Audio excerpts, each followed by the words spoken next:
Our family, we have been in Kentucky, in the Louisville or LaGrange area, just around here, for our whole marriage. And Adam and I have 2 boys, and Connor is 9 and Mason is 3.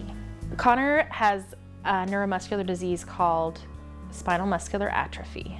As with all neuromuscular diseases, they're degenerative. So their brain is great, is strong, they're smart kiddos, but their muscles just get slowly weaker and weaker and weaker. And that's what happened with our Connor. He walked at one point, and then he went to crawling and just standing a little bit. Now he can't stand at all.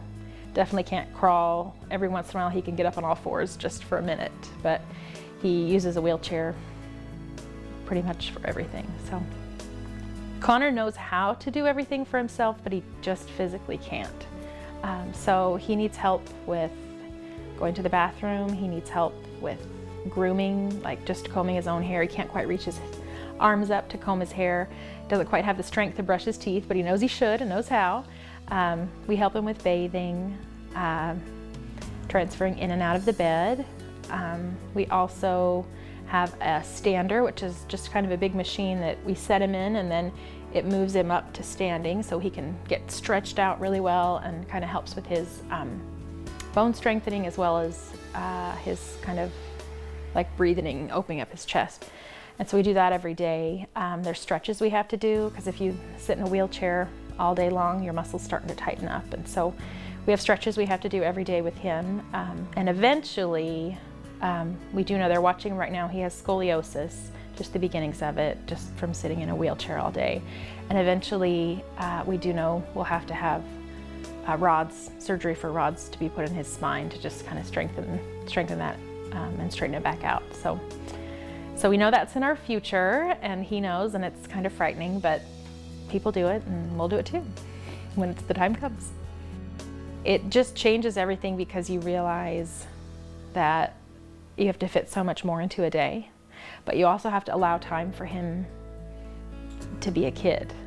And so that's a really hard balance to find sometimes, because the doctors are saying, you need to make sure you get this done and this done and this done every day for your child's health. But then I don't want his whole life to be stretches and breathing exercises and stander. I want him to run around the yard in his wheelchair, and I want him to do Cub Scouts and all the other things that kids do, because his brain's working fine, but it's just his muscles that are being taken away from him. So Connor thinks camp is the coolest place on earth. We have to plan everything around MDA camp, because if we don't go, his whole world will come crashing down. It was such a cool experience for me to talk to him after camp last year and just see how much joy he'd found there. I didn't hear stories about, oh, I couldn't really do this, but the other kids did it, but I watched and it was awesome. There was no story like that. There was no feelings of being left out, nothing else. It was, we did this and we did this, and oh, I might have crashed into so-and-so's wheelchair, but it was okay. And you know, it was just stories of inclusion. And that, just as a mother, to hear that for your child is just every bit of joy you could ever hope for in the world. And when I walk in a store and see those shamrocks everywhere, it kind of blows me away, because I realize that each of those individual people want to help my child.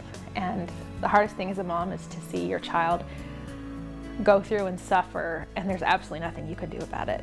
And to recognize that there's so many people out there that you don't even know that love and support and care about your child and what they're going through is an incredible blessing. It's just, you see a wall of shamrocks and it looks like a wall of love, and it's for my child. And I have a huge heart full of gratitude for everyone who makes that choice. We kind of made the decision that our life was going to be different, but that was what our new life was going to be. And so I just say, you know, this is a different life than we ever expected, but it's a really great life. We're happy.